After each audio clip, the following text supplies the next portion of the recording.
أعوذ بالله السميع العليم من الشيطان اللعين الرجيم. بسم الله الرحمن الرحيم.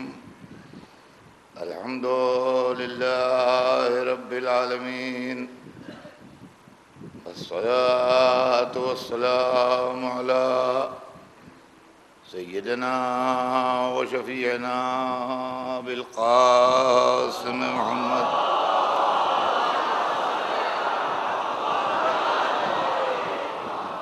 وآله الطيبين الطاهرين المعصومين، ولعنة الله على أعدائهم أجمعين من يومنا هذا إلى يوم الدين. أما بعد، فقد قال الله سبحانه تبارك وتعالى في كتابه المبين وهو أصدق الصادقين: ولا تلبسوا الحق بالباطل وتكتموا الحق وأنتم تعلمون. صلوات محمد.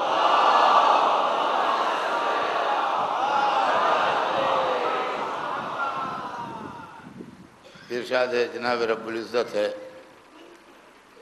کہ اور حق کو باطل میں نہ ملاؤ اور حق کو نہ چھپاؤ جبکہ تم جانتے ہو. یعنی جانتے بوجھتے ہوئے حق کو چھپانا یا جانتے بوجھتے ہوئے حق کو باطل میں ملانا، یہ مزاج مشیت کے اور احکام قرآن کے خلاف ہے. ہم اس آیت کی روشنی میں ان کے حق کی بات کرنے جا رہے ہیں جن کو قرآن نے حق کہا ہے.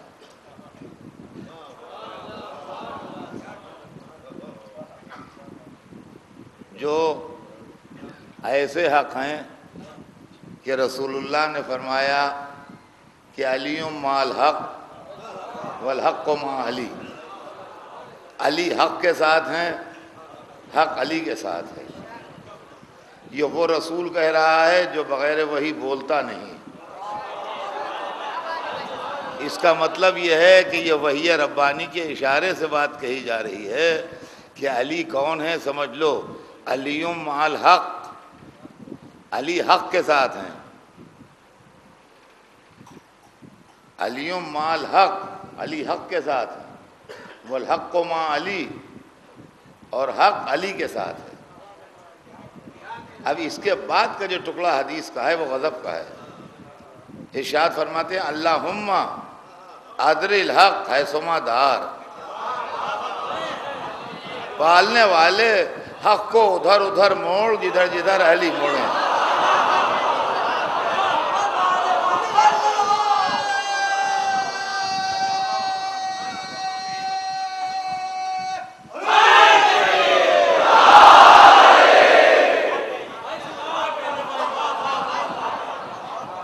حق کو ادھر ادھر موڑ،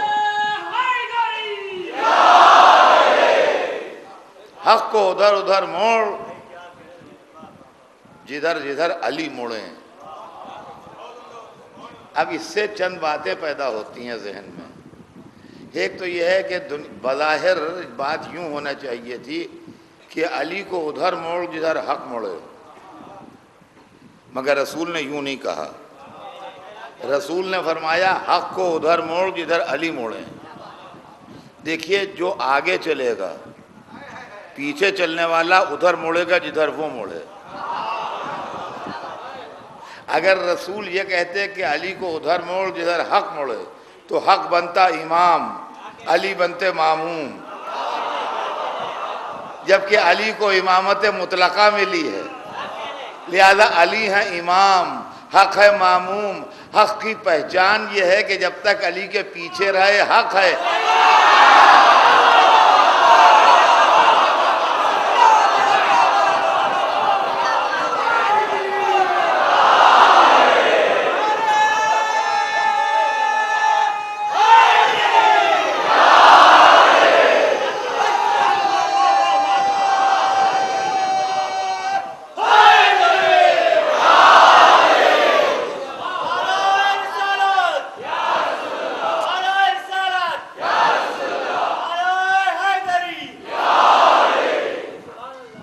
حق کی پہچان یہ ہے کہ جب تک علی کے پیچھے چلے حق ہے، اور اگر قدم آگے بڑھا دے تو باطل ہو جائے گا۔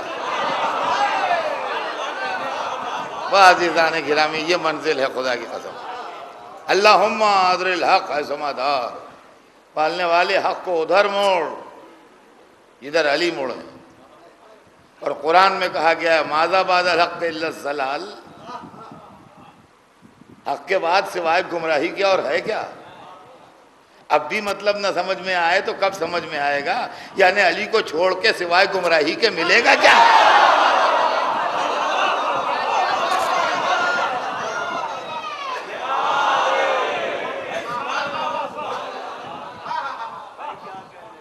علی کو چھوڑ کے گمراہی کے علاوہ ملے گا کیا؟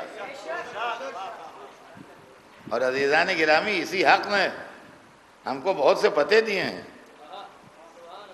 اسی حق نے ہم کو بہت سے پتے دیے ہیں۔ اور یہ جو مشہور ہے، یہ مشہور ہی نہیں ہے، ثبوت ہے اس کا کہ قبر میں مولا علی آتے ہیں، نزا میں آتے ہیں، سوال منکر و نکیر کے وقت آتے ہیں، میزان پر ملتے ہیں۔ ارے کون ملتا ہے؟ ابھی آپ کو نہ ملیں گے،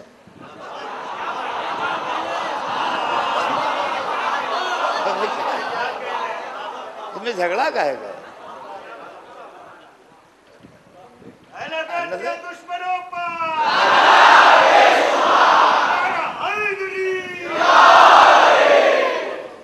میں زندگی کے ترازو میں ہر چیز تولتا ہوں اور اس کے بعد مجلس میں پہنچتا ہوں، سمجھے آپ؟ یہ آپ جو مجھے سنتے ہیں اتنے برسوں سے، تو آپ کو اس کا بخوبی اندازہ ہوگا۔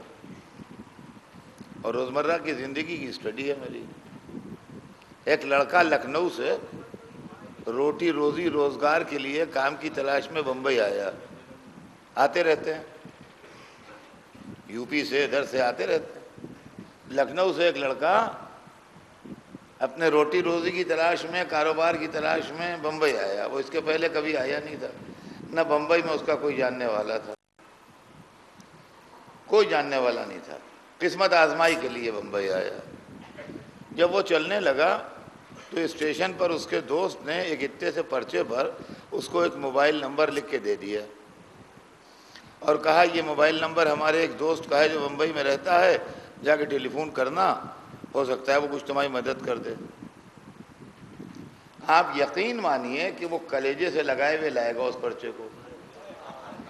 اب وہ موبائل نمبر ملے نہ ملے، وہ آدمی مدد کرے نہ کرے، وہ سب بات کی باتیں ہیں، لیکن جب تک وہ بمبئی میں وی ٹی پر اترے گا اس وقت تک وہ کلیجے سے لگائے رہے گا، اس لیے کہ وہ اتنا سا کاغذ کا پرچہ جس پر ایک موبائل لکھا ہے اس کے لیے بہت بڑا آسرا ہوگا۔ عزیزان گرامی، اسی لیے ہم کہتے ہیں کہ جب اتنا سا پرچہ جس پر ایک موبائل لکھا ہوا ہے، کوئی یقینی نہیں کہ وہ مل جائے، کوئی یقینی نہیں کہ وہ مدد کر دے، کوئی یقینی نہیں کہ اب وہی نمبر چل رہا ہو اس کے پاس، لیکن پھر بھی اس کو کلیجے سے کسی آسرے پر لگائے ہیں، تو اگر آدمی ایک اتنا سا موبائل کا نمبر کلیجے سے لگائے ہوئے بمبئی آ سکتا ہے، تو اگر ہم 14 معصوموں کو کلیجے سے لگائے آخرت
حاضران محترم، مسئلہ یہ ہے کہ کہاں کہاں ملاقات ہوتی ہے، کہاں کہاں ملتے ہیں، اور یہ حق کہاں کہاں کام آتا ہے۔ دنیا میں تو بہت کچھ ہے، لیکن آخرت میں جہاں کوئی مددگار نہ ہو، جہاں کوئی ساتھی نہ ہو، دولت کا مظاہرہ قبر تک رہا، اولادوں نے آنسو پوچھ کے رخصت کر دیا، دوست اور عزیز افسوس کرتے ہوئے ہٹ گئے، اب اکیلے مسافر کو جانا ہے۔ کتنا ہی زیادہ دوستی کسی سے کیوں نہ ہو، کتنی ہی زیادہ قرابت کسی سے کیوں نہ ہو، کوئی آگے ساتھ چلنے پر تیار نہیں ہے۔ ہم کیسے بھلا دیں علی کو، جنہوں نے ایسے موقع پر آنے کا وعدہ کیا ہے۔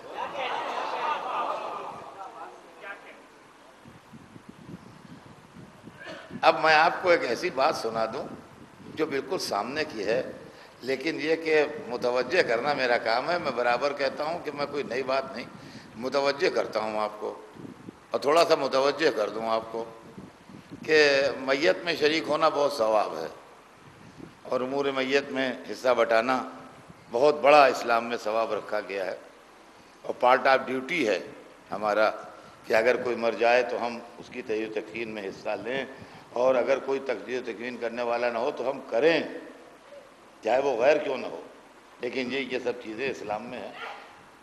تو آپ نے دیکھا ہوگا کہ ایک منزل وہ آتی ہے جب قبر میں لٹا کے شانہ ہلا کے اس کو تلقین پڑھائی جاتی ہے۔ کتابوں میں لکھا ہے، مفاتیح میں ہے، تحفۃ العوام میں ہے، جس کتاب میں چاہے پڑھ لیجئے، بالکل روزمرہ کی بات ہے۔ تو اس کا مرے ہوئے آدمی کو جو قبر میں لیٹا ہے کا شانہ ہلاتا ہے، وہ جو تلقین پڑھا رہا ہوتا ہے، وہ کہتا ہے اسمع افہم اسمع افہم اسمع افہم، سن سمجھ۔ اسمع مانے سن عربی میں، اور افہم مانے سمجھ۔ اسمع افہم، سن سمجھ، 3 دفعہ کہتا ہے، اسمع افہم سن سمجھ، اسمع افہم سن سمجھ، یا فلاں ابن فلاں، اس کا نام لیتا ہے، اس کے باپ کا نام لیتا ہے، فلاں فلاں کے بیٹے۔ اور اس کے بعد کہتا ہے کہ جب تیرے پاس ملکین مقربین آئیں خدا کے، تو اس سے سوال کرے تو ڈرنا نہیں، گھبرانا نہیں، اور پریشان نہ ہونا۔ پہلا مسئلہ تو یہ ہے کہ مرا ہوا سنے گا کیا اور سمجھے گا کیا؟ ہما تو جب ہما شما کے مردے مرنے کے بعد سنتے اور سمجھتے ہیں، تو اگر خاصان خدا سے ہم آواز دیتے ہیں تو کیا وہ نہ سمجھیں گے؟ اچھا، اس کے بعد اس میں کیا کہا جاتا ہے کہ یہ ہے اور وہ ہے اور وہ ہے، تمام چیزیں بیان کرتے کرتے اس کے اندر خدا کا نام اور رسول کا نام اور قرآن کا نام اور 12 اماموں کے نام لیے جاتے ہیں، اور اس کے بعد کہا جاتا ہے ان الموت حق والقبر حق والمیزان حق۔ یہ موت حق ہے، قبر حق ہے، میزان حق ہے، صراط حق ہے، سوال منکر و نکیر حق ہے۔ یہ جہاں جہاں حق کا لفظ استعمال ہو رہا ہے، علی کا پتہ ہے اللہ۔ آواز بھیج دیں محمد۔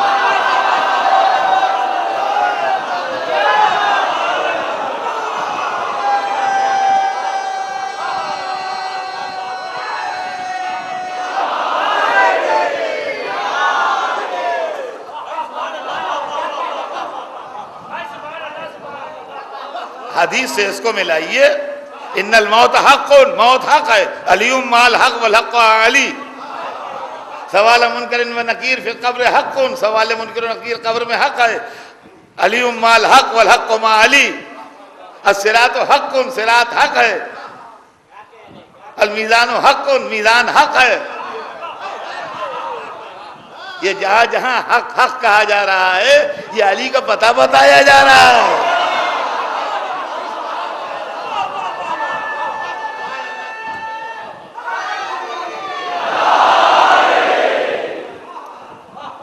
بھیا ہو جو بھی، امید پر دنیا قائم ہے۔ دیکھیں مثل مشہور ہے کہ امید پر دنیا قائم ہے۔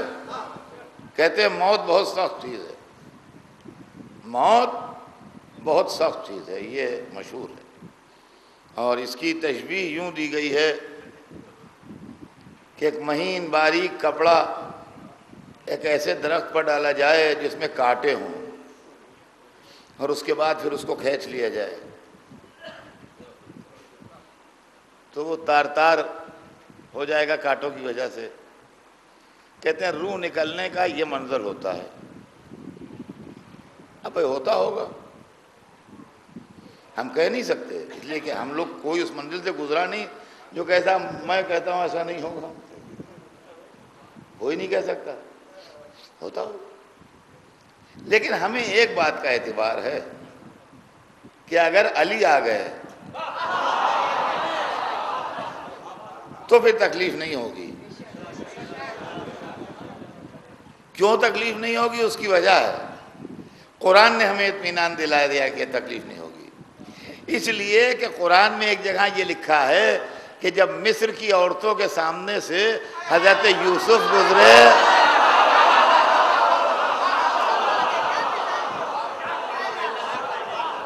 فَقَطَّعْنَا أَيْدِيَهُنَّ، تو انہوں نے اپنی چھریوں سے اپنے ہاتھ کاٹ لیے، انگلیاں کٹتی رہیں، عورتیں محو جمال یوسف رہیں، تکلیف نہ ہوئی۔ تو جب موت آئے گی تو مومن محو جمال علی ہوگا، ملک الموت۔ صلوات بھیجتے ہیں محمد۔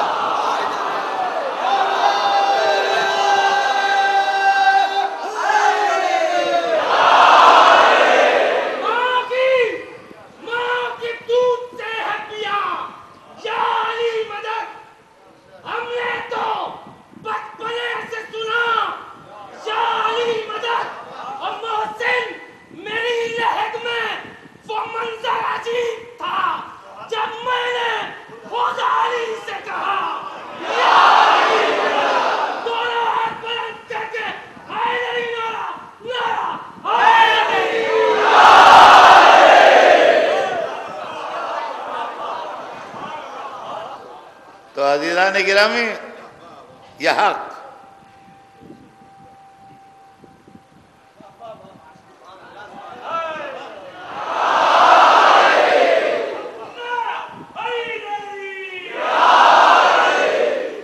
یہ حق کی بات ہے، حق، موت حق ہے، قبر حق ہے۔ کیا ہمارا ہے تو ہم آئیں گے، ہماری کیا مجال ہے جو ہم بلائیں؟ قمبر کو تو بلا نہیں سکتے، علی تو بڑی چیز ہے، کیا ہستی ہے ہماری جو بلائیں؟ یہ ان کا کرم ہے جو انہوں نے کہا ہے ہم آئیں گے، ہماری ہمت تھوڑی ہے کہ ہم کہیں تشریف لائیے۔ ارے کہاں علی، کہاں ہم؟ انہوں نے کہا ہم آئیں گے، لیکن اگر آئیں گے تو مشکل آسان بھی ہو جائے گی، اس لیے کہ جو سوال ہونا ہے وہ تو ہوں گے، وہ تو حق ہیں، وہ تو پیپر تو بھرا جائے گا، لیکن یہ کوئی پریشانی نہیں ہے، اس لیے کہ فرشتے آئیں گے تحقیق ایمان کے لیے کہ مرنے والا مومن ہے کہ نہیں۔ جب کل ایمان کو قبر میں بیٹھے دیکھیں گے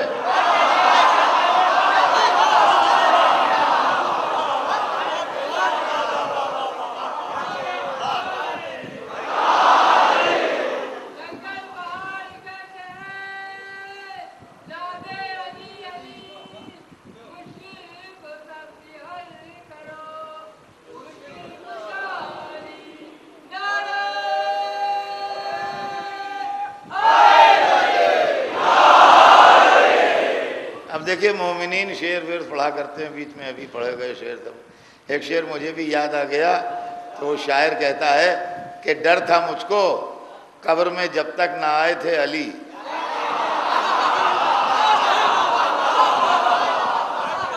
ڈر تھا مجھ کو قبر میں جب تک نہ آئے تھے علی، اب فرشتے ڈر رہے ہیں گفتگو کرتے ہوئے۔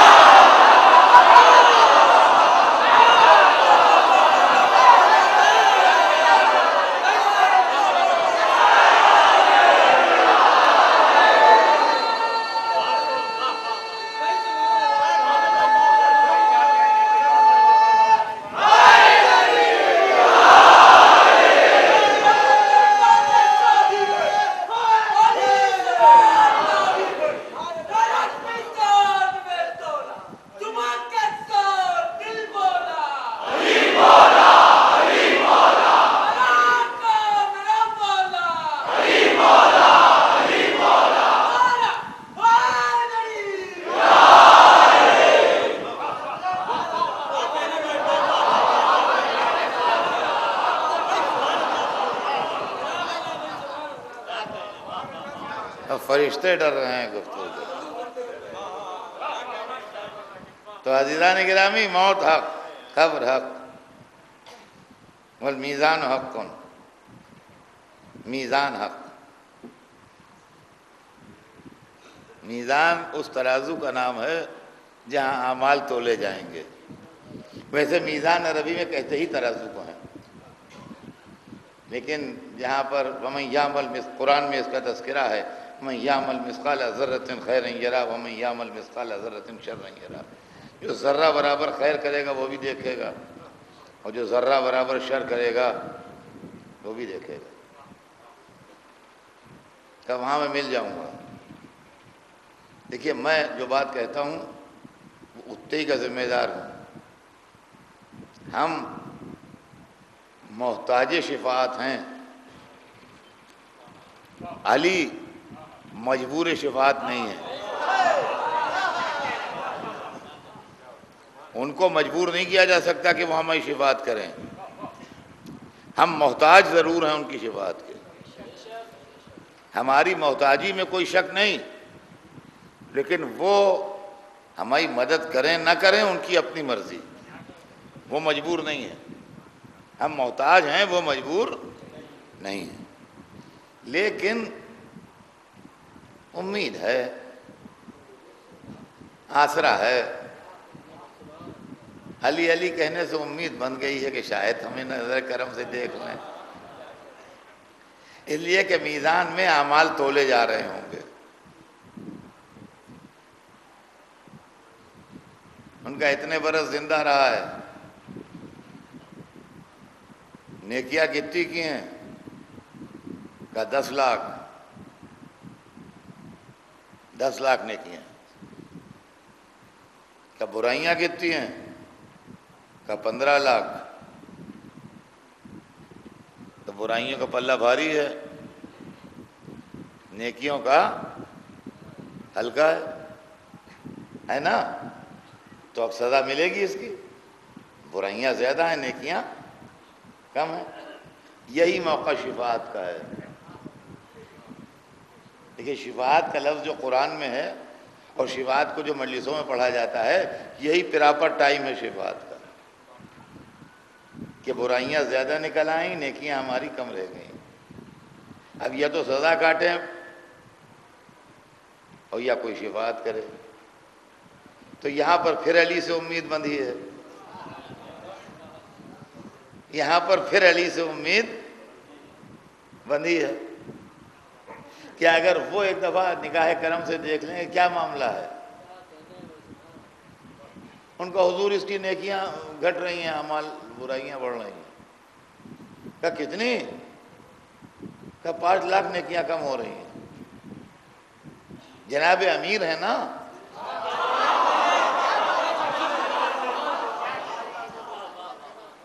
امیر اگر اشارہ کر دیں کہ جتنی کمی ہے ہمارے حساب سے دے دو، ہمارے حساب سے دے دو، تو عزیزان گرامی، فرشتوں کی یہ مجال نہیں ہے پوچھیں کس حساب سے، چاہے شب ہجرت کے حساب سے دے دیں، چاہے ضربت خندق کے۔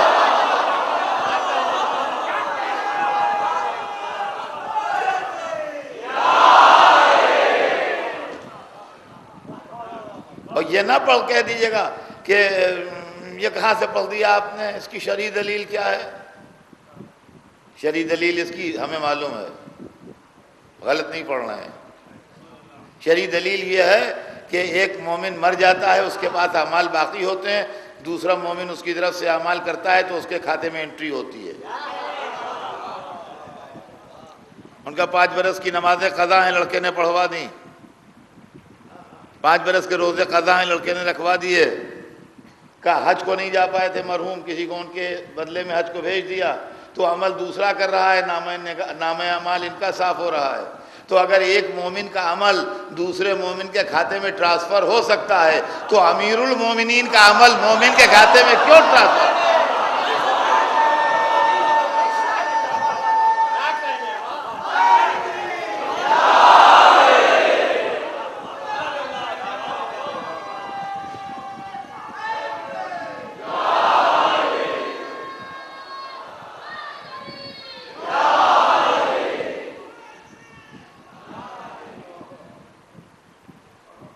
والصراط حق، صراط حق ہے، صراط حق ہے، وہی صراط جس پر سے گزرنا ہے،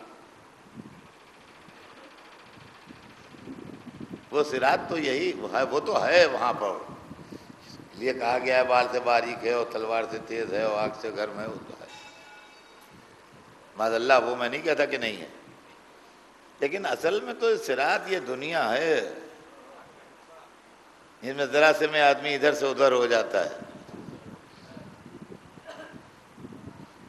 جو یہاں ٹھیک گزر گیا وہاں بھی ٹھیک گزر جائے گا، اور جو یہاں بھٹک گیا وہاں بھی بھٹک جائے گا۔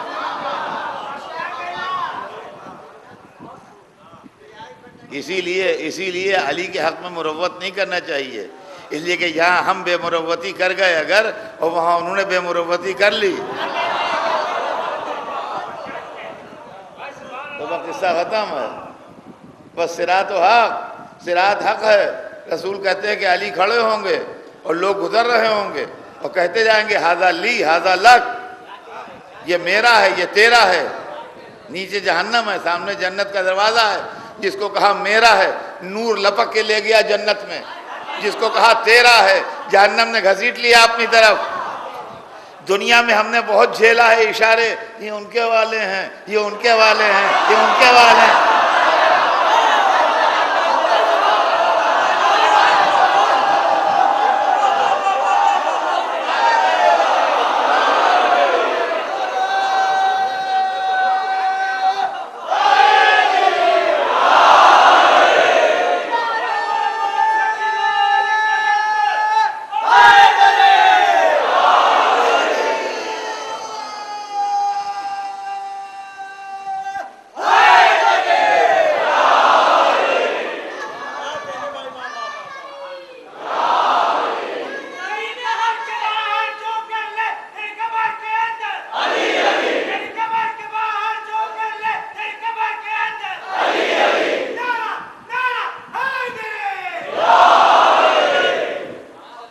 اب سمجھے آپ حق علی کیا ہے؟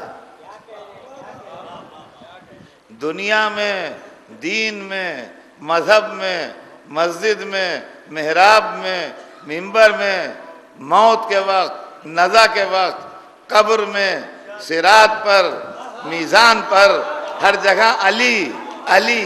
اب اگر ہم علی علی کرتے ہیں تو اس نام کو چھوڑ کے کوئی دوسرا نام ہے جو اتنی مدد کو آئے؟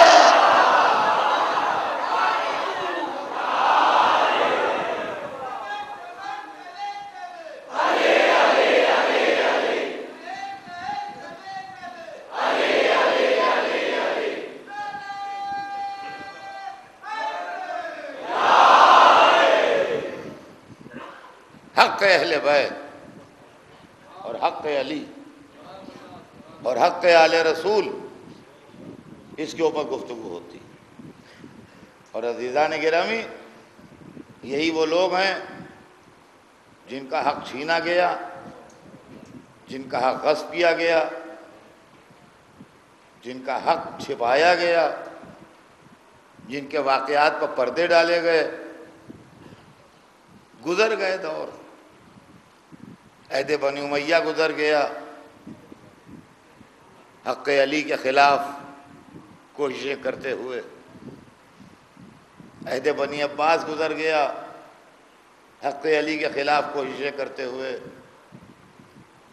ترک و تاتار کے دور گزر گئے، حق علی کے خلاف نعرے لگاتے ہوئے،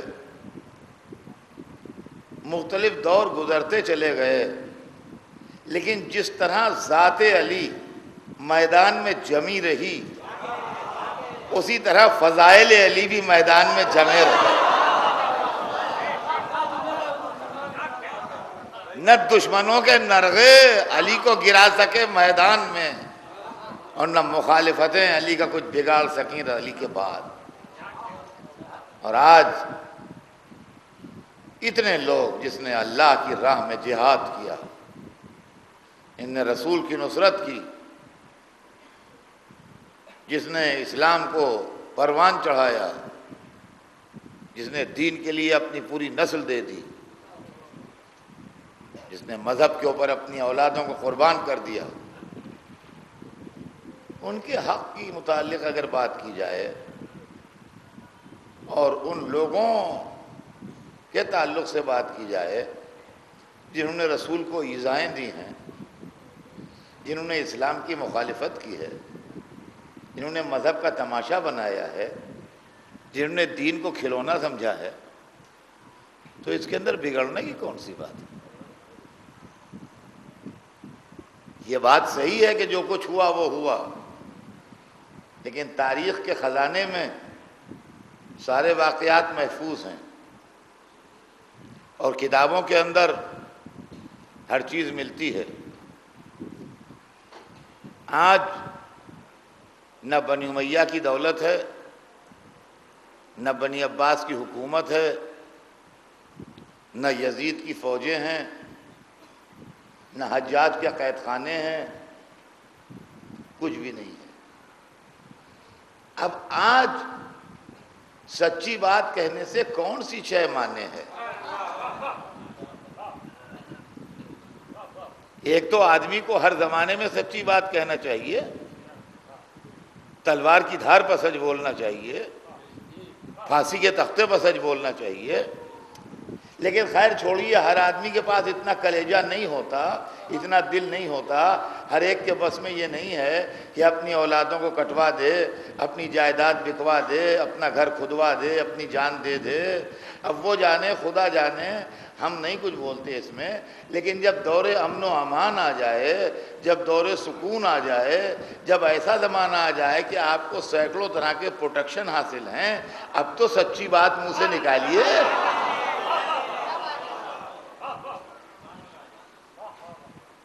اب تو کہیے کہ اہل بیت کے ساتھ زیادتی ہوئی، اب تو کہیے رسول کی آل کے ساتھ زیادتی ہوئی، اب تو کہیے وہ لوگ بہکے ہوئے تھے جنہوں نے آل رسول کو ستایا۔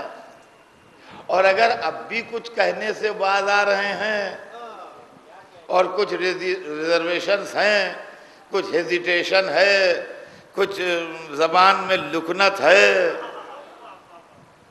تو اب ہمیں یہ سوچنے پر مجبور ہونا پڑے گا کہ کہیں یہ مینوفیکچرنگ ڈیفیکٹ تو نہیں ہے مشین میں۔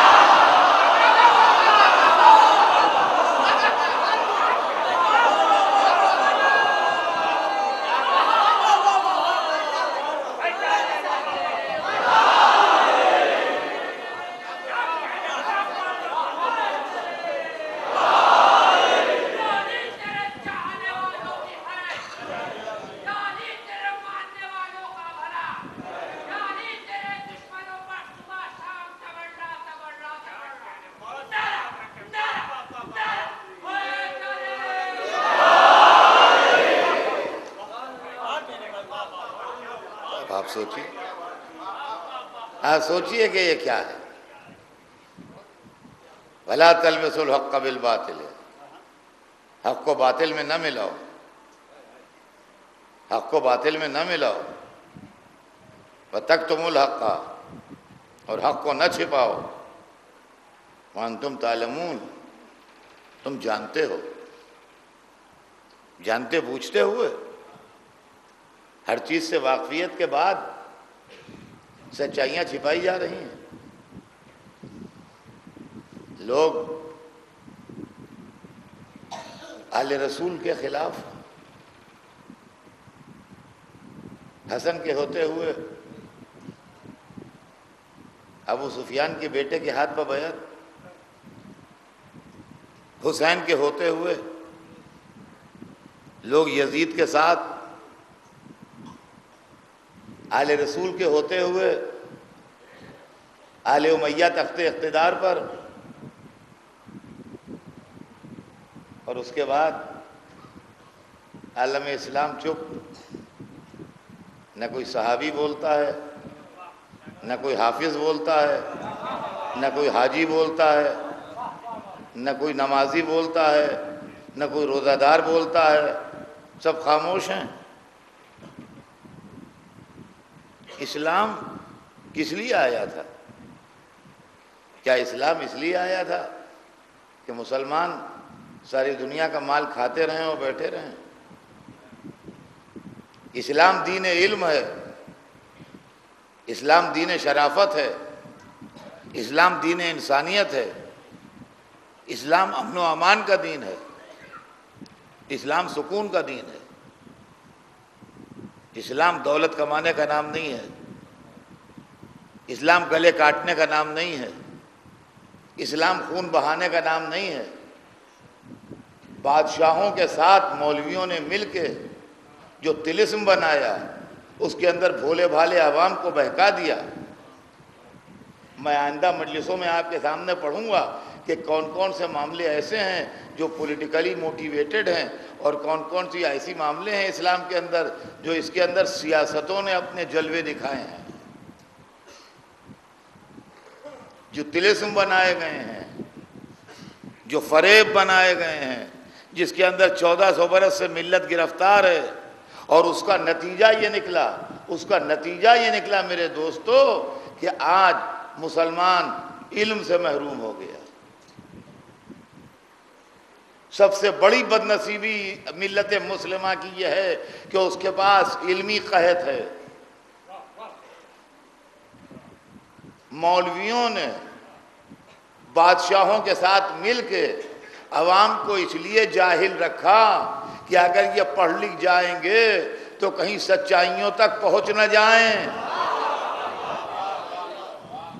کہیں حقیقتیں بے نقاب نہ ہو جائیں، کہیں اصلیتیں واضح نہ ہو جائیں، کہیں تخت ڈگمگانے نہ لگیں، کہیں کرسیاں الٹ نہ جائیں، لہذا لوگ بے وقوف رہیں۔ عزیزان گرامی، سوچنے کے قابل بات ہے۔ آپ تاریخ پڑھیے تو آپ کو ایک ایک چیز کا اندازہ ہو جائے گا کہ علی کو چھوڑ کے لوگوں نے جہالت کا دامن تھاما۔ رسول نے جو اسلامی قیادت بحکم خدا غدیر خم میں مولا علی کے حوالے کی تھی، من کنتم مولا ہو فہذا علی مولا کہہ کے، وہ کیا چیز تھی؟ لوگوں نے رسول کی نیت پر شبہ کیا اور سمجھے اپنے بھائی کو حکومت دے کے جا رہے ہیں، اپنے بھائی کو دولت دے کے جا رہے ہیں، اپنے بھائی کو عیش و عشرت کی نوید دے کے جا رہے ہیں، ہم یہ دولت نہیں ملنے دیں گے، ہم یہ اقتدار نہیں ملنے دیں گے۔ انہوں نے رسول کی نیت پر شبہ کیا۔ رسول اپنے بھائی کو بحکم خدا قیادت اسلامی دے کے جا رہے تھے۔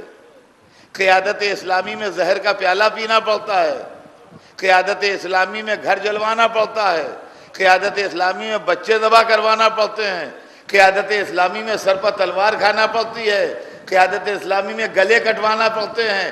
رسول جانتے تھے کہ ہر خاندان میں اتنا کلیجہ نہیں ہے کہ یہ سب کرے۔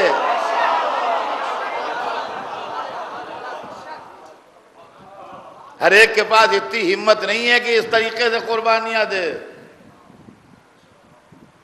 یہ سارا معاملہ گڑبڑ ہو جائے گا، لہذا ہمارے گھر والے قربانی دیں گے۔ لوگوں نے کہا نہیں، ہم تو یہ نہ ہونے دیں۔ تو علی کو جو قیادت اسلامی مل رہی تھی تو کیا مل رہا تھا؟ علی کو کچھ نہیں مل رہا تھا، ہم کو مل رہا تھا۔ علی کو کوئی فائدہ ہماری وجہ سے نہیں تھا۔ علی جیسا اسکالر اور علی جیسا عالم چند جاہل عربوں کو لے کے کیا کرتا؟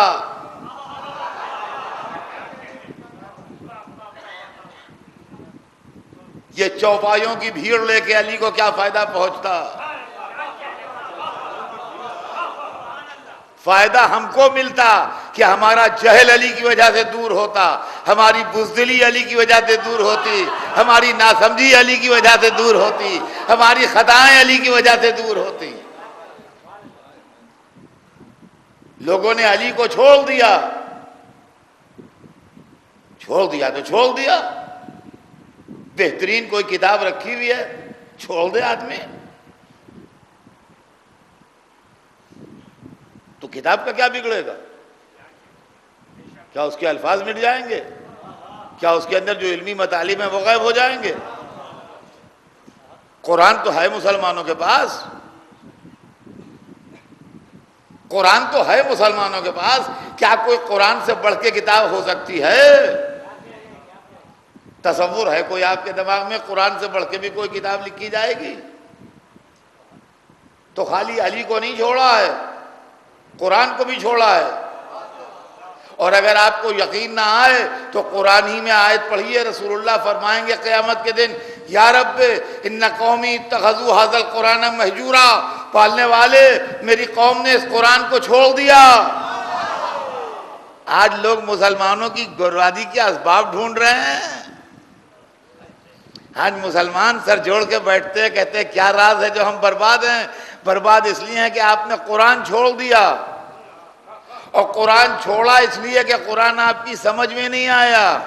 سمجھ میں اس لیے نہیں آیا کہ جو قرآن کی تھی اس کو آپ نے ہاتھ نہیں لگایا۔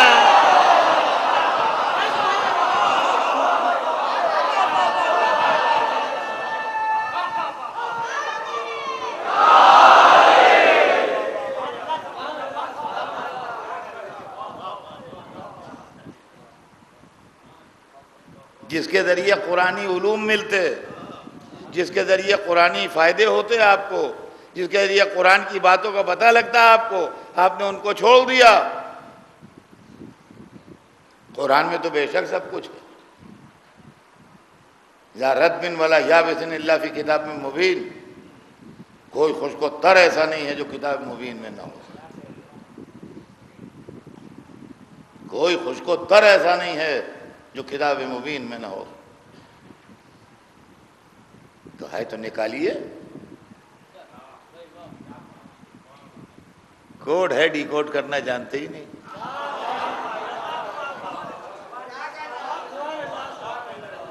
ڈی کوڈ کرنا جانتے ہی نہیں۔ اچھا قرآن آپ سے بات نہیں کرے گا اس لیے کہ اپنا جیسا ہو تو بولے،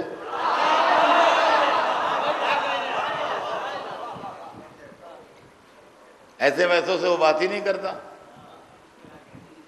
قرآن رکھا ہوا ہے، میں اکثر و بیشتر میری پرانی مثال ہے، نئی نہیں ہے، مگر دوہرا دوں کہ مسلمان کی حالت یہ ہے کہ ایک بہت بڑی تجوری جو بند ہے اور لاکھ لگے ہوئے ہیں اس کے اندر، وہ رکھی ہوئی ہے، اور یہ اس کے سامنے لیٹے ہوئے ہیں، وہ کہہ رہے ہیں اس میں اتنی دولت ہے کہ ہم امریکہ یورپ سب خرید سکتے ہیں، پورا یونائٹڈ اسٹیٹ خرید لیں، پورا یو کے خرید لیں، پورا یورپ خرید لیں، اور عربوں کے سارے تیل کے چشمے خرید لیں۔ اتنے بڑے بڑے ڈائمنڈ ہیں اس میں، اتنے بڑے بڑے یاقوت، روبی، ایسا گولڈ ہے اس میں، دنیا میں ویسا گولڈ کہیں پایا نہیں جاتا۔ ہمارا سویرے سے چائے نہیں پیے، ایک چائے پلواؤ۔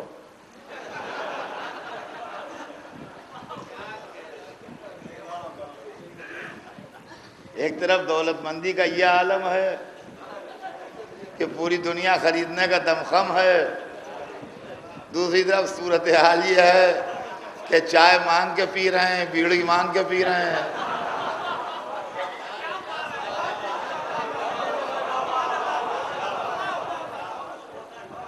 یہ ہے کیا چکر صاحب، ہمیں سمجھائیے یہ کیا مصیبت ہے؟ مانگ مانگ کے چائے پی جا رہی ہے، مانگ مانگ کے بیڑی پی جا رہی ہے، اور بیمار پڑ جائیں تو کوئی علاج کر دے، پیسے نہیں جو علاج کر سکے۔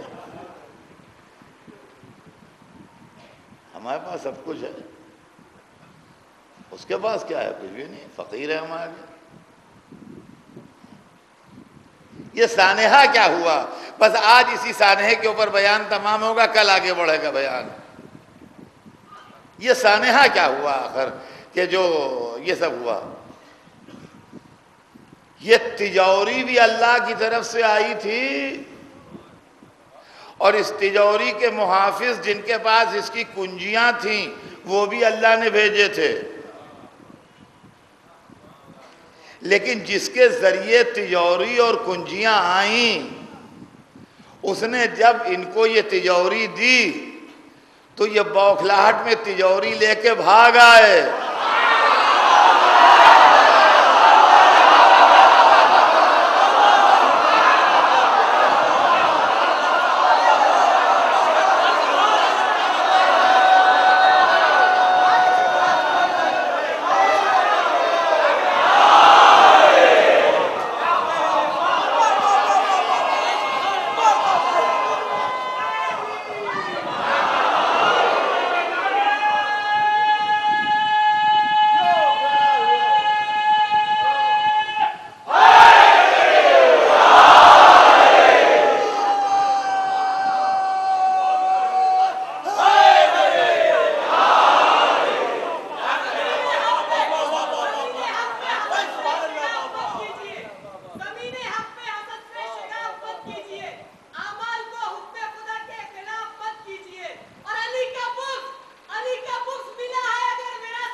تو بھیا یہ سانحہ ہو گیا کہ تجوری لے کے بھاگ آئے، اور جو لایا تھا وہ کہتا رہا کنجیاں لیتے جاؤ، تو ان کا ہمیں تجوری کافی ہے، کنجیوں کی ضرورت نہیں۔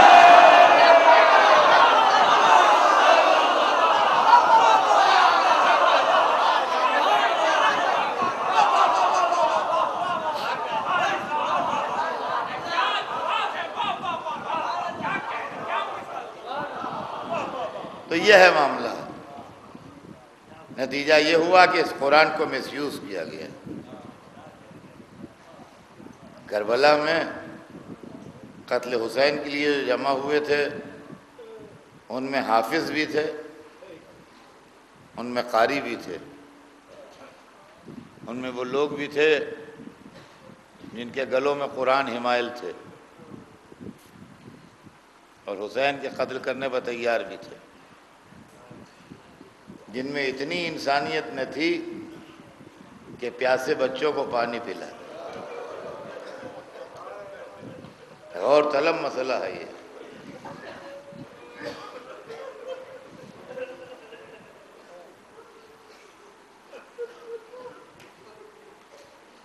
انسانیت و شرافت ایک ایسی شے ہے کہ جس کی ہر مذہب میں قدر ہے، لیکن وہ لوگ کہ جنہوں نے رسول کو اپنی آنکھوں سے دیکھا بھی تھا اور جن کے سامنے قرآن اترا بھی تھا، وہ دنیا کی لالچ میں یزید کی طرف سے چہروں پر نقابیں ڈال ڈال کے آئے۔ آپ زیارت عاشورہ پڑھتے ہیں، اس کے اندر یہ جملے موجود ہیں کہ لعن اللہ امۃ اسرجت والجمت وتنقبت وتحیت لقتالک۔ پڑھ لیجیے گا، عشرے کے دن یاد آ جائیں گے۔ ہم ان سے بیزار ہیں، بری ہیں، جنہوں نے گھوڑوں پر زینے باندھی، جنہوں نے اپنی سواریاں تیار کیں، جو مہیا ہوئے آپ کے قتل کرنے کے لیے، اور جنہوں نے اپنے چہروں پر نقابیں ڈالیں۔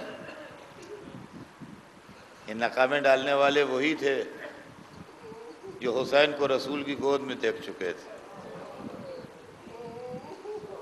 جو حسین کو رسول کے کاندھے پر دیکھ چکے تھے، جو حسین کو نماز کے عالم میں پشت رسول پر دیکھ چکے تھے۔ آج یہ دنیا کی محبت میں دین بیچ کے رسول کے نواسے کو قتل کرنے آئے تھے، حسین سے لڑنے آئے تھے۔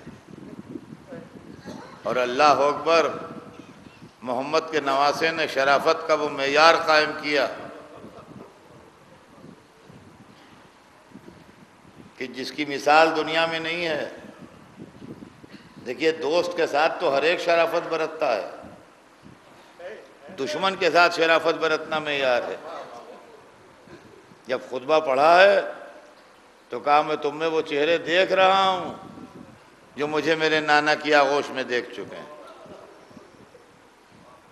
مگر ان کے نام حسین نے نہیں لیے، اس لیے کہ جب انہوں نے اپنے چہرے نقابوں میں چھپا لیے تھے تو حسین نے ان چہروں کو بے نقاب نہیں کیا۔ اللہ اکبر۔ کربلا میں حسین ابن علی کی شرافت نفس کے جو مظاہرے ہوئے ہیں وہ اپنی مثال آپ ہے تاریخ عالم میں، جہاں دشمنوں کے لیے بھی آپ نے ایک نہایت شرافت کا ثبوت دیا۔ آج دوسری رات آ گئی، دوسری محرم وہ تاریخ ہے جب حسین کا قافلہ کربلا پہنچ گیا۔ چلتے چلتے گھوڑا رکا، پوچھا اس زمین کا نام کیا ہے؟ کسی نے کہا نینوا،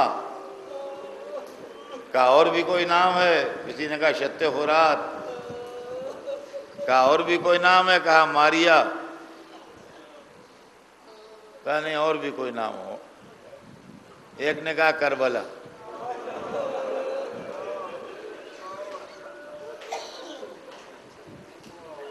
حسین گھوڑے سے اتر پڑے، روایت بتاتی ہے کہ جیب میں ہاتھ ڈالا،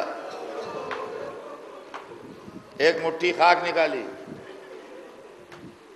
زمین سے جھک کے ایک مٹھی خاک اٹھائی، دونوں کو رنگ دیکھا، رنگ دونوں کا مل رہا تھا، پھر باری باری کر کے دونوں کو سونگھا، دونوں کی خوشبو مل رہی تھی، دونوں مٹھیاں خاک کی پھینک دی اور بھائی سے متوجہ ہوئے، عباس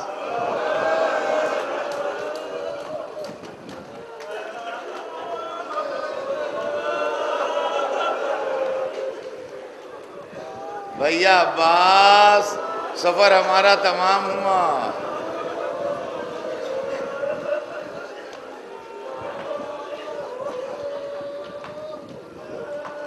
بھیا یہی وہ جگہ ہے جہاں ہم قتل کیے جائیں گے، یہی وہ جگہ ہے جہاں ہمارے بچے ذبح کیے جائیں گے۔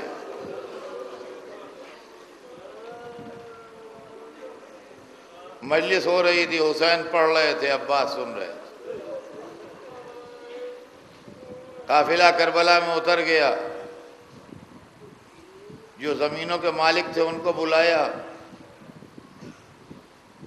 کہا تم یہ زمین ہمارے ہاتھ بیچو گے؟ انہوں نے کہا ہاں بیچیں گے۔ کیا قیمت لوگے؟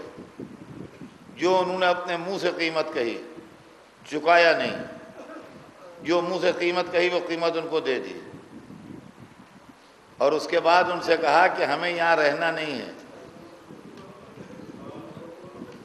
یہ زمین ہم تمہیں کو واپس کر رہے ہیں، ہماری قبریں بنیں گی یہاں۔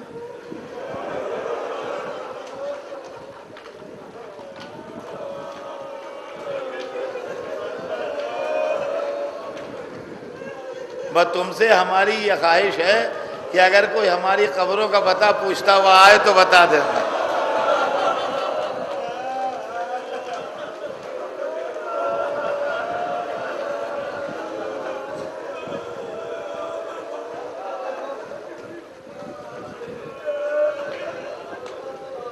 عباس نے دریا کے کنارے خیمے نصب کیے، جو فوجی نقطہ نظر سے بھی اور ہر اعتبار سے بہترین جگہ تھی۔ اتنے میں دشمن کی فوج آ گئی، کہا یہاں سے خیمے ہٹائیے، یہاں ہم اپنے خیمے لگائیں۔